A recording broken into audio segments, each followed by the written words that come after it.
Hello guys, this is BK Mathur, a mathematics teacher. Guys, applied mathematics जिन student ने opt किया है 11th class में, वो अगले साल 12th क्लास के अंदर भी जाएंगे। तो 11th और 12th दोनों का फुल सिलेबस डिस्कस होने वाला है इस वीडियो के अंदर। साथ ही में 11th में कुछ टॉपिक डिलीट हुए हैं बिकॉज ऑफ दिस पेंडेमिक। तो कौन कौन से टॉपिक डिलीट हुए हैं ये भी इस वीडियो के एंड में डिस्कस होने वाला है, तो आप पूरी वीडियो देखें। हालांकि मैं प्रीवियस वीडियो के अंदर बता चुका था what is the difference between traditional mathematics and applied mathematics. Traditional mathematics का कोड 041 होता है जो प्रीवियस वीडियो के अंदर आपको मिल जाएगा, और अप्लाइड मैथमेटिक्स का कोड 241 होता है। पूरी वीडियो ध्यान से देखें। Before moving further, I would like to request you, please share and subscribe my channel right now. Start करते हैं। तो डियर स्टूडेंट, सिलेबस का कोर्स टाइटल है अप्लाइड मैथमेटिक्स। इसका सीबीएसई कोड 241 है। ग्रेड 11th और 12th के लिए डिस्कस होने वाला है। देखिए, सबसे पहले आपके सामने आता है फुल यूनिट्स कितनी है अप्लाइड मैथमेटिक्स के अंदर। इसके अंदर टोटल 8 यूनिट होंगी। पहली यूनिट के अंदर number, quantification and numerical application, जो 09 यानी 9 मार्क्स का टोटल एग्जाम के अंदर आएगा। दूसरी यूनिट का नाम एल्जेब्रा, ये 10 मार्क्स का एग्जाम के अंदर आएगा। Third unit mathematical reasoning 6 marks का एग्जाम में आएगा। फोर्थ यूनिट कैलकुलस 10 मार्क्स के लिए। फिफ्थ यूनिट प्रोबेबिलिटी 10 मार्क्स के लिए। Sixth unit descriptive statistics 12 marks के लिए। और सेवंथ यूनिट होगी आपकी बेसिक ऑफ फाइनेंशियल मैथमेटिक्स, ये 18 मार्क्स के लिए। इसके बाद लास्ट यूनिट होगी कोऑर्डिनेट ज्योमेट्री, जो 5 मार्क्स का आएगा। 80 मार्क्स का थ्योरी रहेगा, 20 मार्क्स का आपका इंटरनल असेसमेंट यानी प्रैक्टिकल या वाइवा वगैरह रहेगा। अब करते हैं डिटेल सिलेबस रिव्यू। सबसे पहले आती है unit number 1, that is number, quantification and numerical application. पहला टॉपिक इसके अंदर प्राइम नंबर है। प्राइम नंबर को यूज करके नेटवर्क सिक्योरिटी या सिक्योरिटी के लिए एनक्रिप्शन और डिक्रिप्शन की टेक्निक आपको सिखाई जाएंगी। बाइनरी नंबर आएगा 0101। एक्चुअली ये दोनों नंबर कंप्यूटर साइंस में आगे जाके एडवांस लेवल पे यूज किए जाते हैं, स्पेशली बीटेक या एमसीए वगैरह में। कॉम्प्लेक्स नंबर वही है जो 041 मैथमेटिक्स के अंदर था, बट यहाँ पर केवल आइडिया लिया जाएगा। इंडिसेस आएगा, लॉगरिथमिक एंड एंटी लॉगरिथमिक आएगा, laws and properties of log आएगा, simple application of log and anti log. ठीक है, इसके ऊपर न्यूमेरिकल आएंगे, नया टॉपिक है। Numerical problem on average, calendar, clock time, work and distance, ये सारा टॉपिक कॉम्पिटिटिव एग्जाम के अंदर आता है। लाइक आप सीजीएल, एसएससी वगैरह की तैयारी करते हैं, बट यहाँ पर ये बहुत छोटे लेवल पर है। जब आप कंपटीशन की तैयारी में जाएंगे तो इन्हीं टॉपिक को आपको एडवांस लेवल पे पढ़ना पड़ेगा। यहाँ केवल इसका आइडिया होगा। ठीक है, मेंसुरेशन अगेन वही है जो आप 10th स्टैंडर्ड में पढ़ के आए हैं। सिटिंग अरेंजमेंट, यहाँ पे परम्यूटेशन कॉम्बिनेशन नहीं है, सिटिंग अरेंजमेंट ये अलग चीज है, तो ये भी कॉम्पिटिटिव एग्जाम वगैरह में आता है। अब आते हैं गाइस यूनिट नंबर 2 पे, दैट इज एल्जेब्रा। इसमें पहला टॉपिक आएगा आपका set, types of set, Venn diagram, De Morgan law, problem solving using Venn diagram. ये वही टॉपिक है जो नॉर्मल मैथमेटिक्स के अंदर है, ये कोई नया टॉपिक नहीं है, ऑलरेडी ये मैथमेटिक्स के अंदर था। Relation and types of relation, ये भी पुराना है। Introduction of sequence and series, ये भी पुराना टॉपिक है।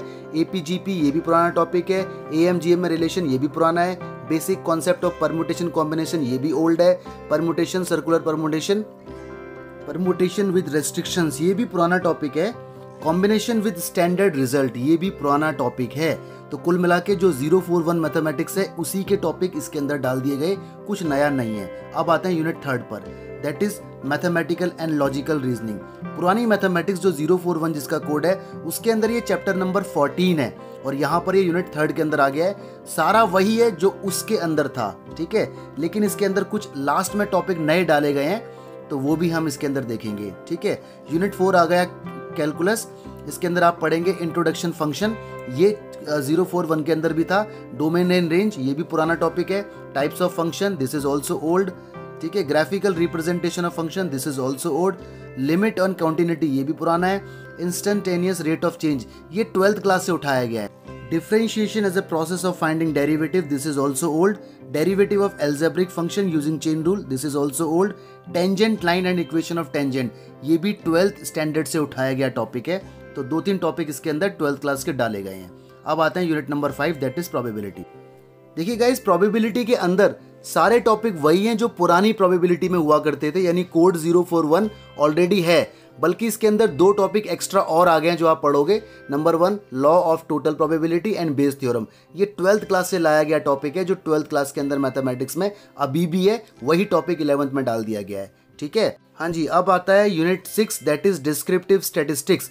देखिए इसके अंदर स्टार्टिंग के जो 3 या 4 यूनिट हैं, स्टार्टिंग के जो 3 टॉपिक हैं स्पेशली, ये सारा थ्योरी है, आपको थ्योरी पढ़नी पड़ेगी इन डेप्थ, ऑलराइट। इसके बाद डेटा रिप्रेजेंटेशन की टेक्निक्स आएंगी।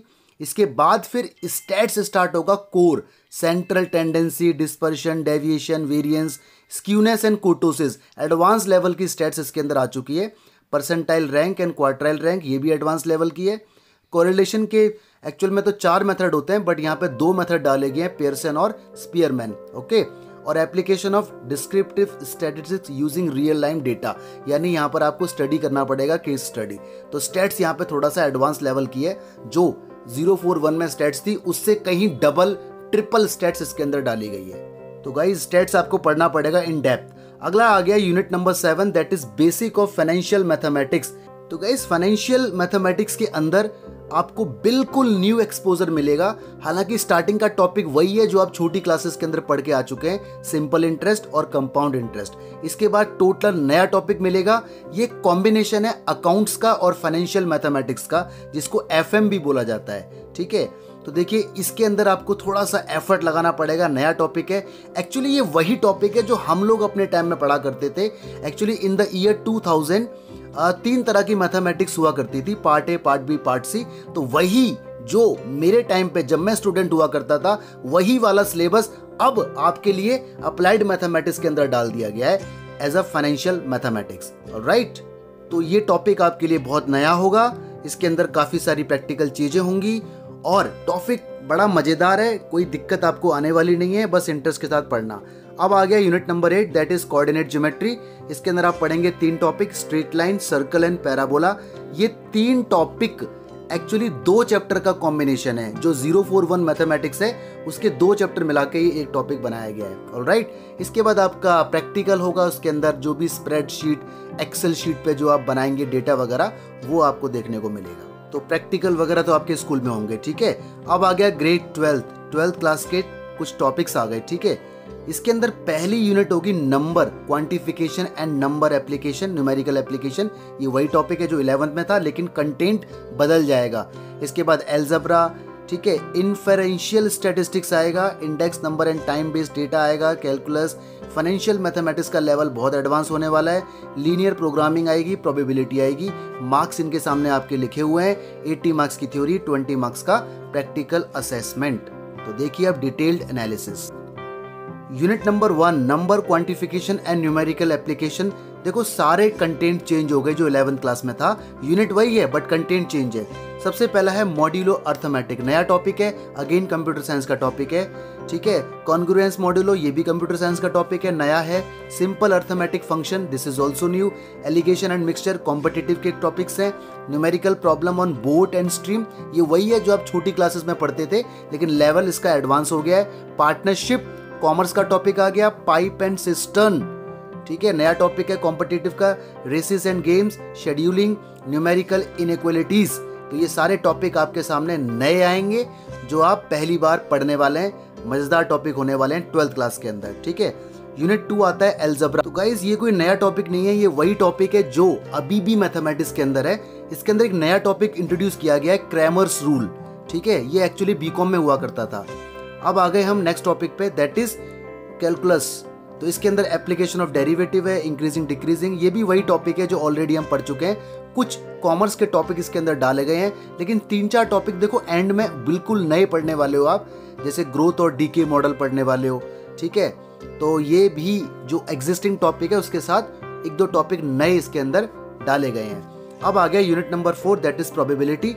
इसके अंदर भी 2-3 टॉपिक नए आए हैं, जैसे पॉइजन डिस्ट्रीब्यूशन हमारे टाइम पे हुआ करता था जब हम स्टूडेंट हुआ करते थे, उसके बाद ये हट गया था। तो नॉर्मल डिस्ट्रीब्यूशन, पॉइजन डिस्ट्रीब्यूशन, ये सारे नए टॉपिक आए हैं। इन्फेरेंशियल स्टैटिस्टिक्स के अंदर आपको बिल्कुल नया देखने को मिलेगा जो बीकॉम ऑनर्स वाले बच्चे पढ़ते हैं, जैसे टी टेस्ट वगैरह है ये।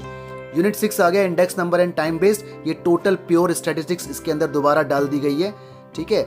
इसके बाद फाइनेंशियल मैथमेटिक्स के अंदर टोटल आपका इनकम टैक्स के टॉपिक्स आ गए हैं, यानी जो टॉपिक आप आगे जाके हायर फाइनेंशियल मैथमेटिक्स के अंदर पढ़ने वाले हैं वो इसके अंदर आ गए हैं। और अकाउंट्स का बहुत ज़्यादा टच इसके अंदर आपको देखने को मिलेगा। टॉपिक का नाम देखते ही समझ में आता है, शेयर, डिवेंचर्स, है ना। ये वो टॉपिक है जो हमारे टाइम पे जब हम स्टूडेंट हुआ करते थे तो मैथमेटिक्स की 3 पार्ट हुआ करते थे, तो ये पार्ट सी के अंदर था, वही टॉपिक दोबारा आ गया है। इसका मतलब ये कुछ नया नहीं आया, history is repeating itself again. तो वही टॉपिक जो मेरे टाइम पे जब मैं स्टूडेंट था हट गया था, वो दोबारा आपके टाइम पर आ गया है एज अ अप्लाइड मैथमेटिक्स। इसके बाद आ गया unit number 8, that is linear programming. इसके अंदर काफ़ी सारे टॉपिक वही हैं जो अभी भी मैथमेटिक्स के अंदर हैं 12th क्लास के अंदर, जो नॉर्मल मैथमेटिक्स है। बाकी कुछ टॉपिक इसके अंदर नए आए हैं जो आप पढ़ने वाले हो, ठीक है। तो ये था आपका 12th क्लास का सिलेबस। लेकिन 12th क्लास की अप्लाइड मैथमेटिक्स अभी स्टार्ट नहीं है, अभी 11th क्लास की स्टार्ट है। जब 11th के बच्चे अगले साल 12th में जाएंगे तब ये उनके लिए आएगी। अब हम देखते हैं कि because of this Covid pandemic 11th mathematics, applied mathematics के अंदर कुछ सिलेबस डिलीट हुआ है। तो देखिए यूनिट 1 से डिलीट हुआ है prime number, encryption using prime number, complex number का आइडिया भी यहाँ से डिलीट हो चुका है। यूनिट नंबर 2 से डिलीट हुआ है circular permutation, permutation with restrictions, combination with repetition is allowed, ये भी डिलीट हो चुका है। मैथमेटिकल लॉजिकल रीजनिंग से कुछ भी डिलीट नहीं हुआ, पूरा का पूरा है। कैलकुलस से कॉम्पोजिट फंक्शन और tangent line and equation of tangent delete हुआ है, ठीक है। इसके बाद गाइस प्रोबेबिलिटी से कुछ भी डिलीट नहीं हुआ, और डिस्क्रिप्टिव स्टैटिस्टिक्स से 2 यूनिट थ्योरी की डिलीट हो चुकी है। फाइनेंशियल मैथमेटिक्स में से कुछ भी डिलीट नहीं हुआ। कोऑर्डिनेट ज्योमेट्री से पैराबोला डिलीट हुआ है, ठीक है। बाकी सब आपके सिलेबस के अंदर है। तो देखिए ये था पूरा एनालिसिस। तो guys I would like to request you, please इस वीडियो को अपने फ्रेंड्स के साथ जितना शेयर करेंगे उतना अच्छा होगा। Thank you so much. God bless you, stay blessed, be health.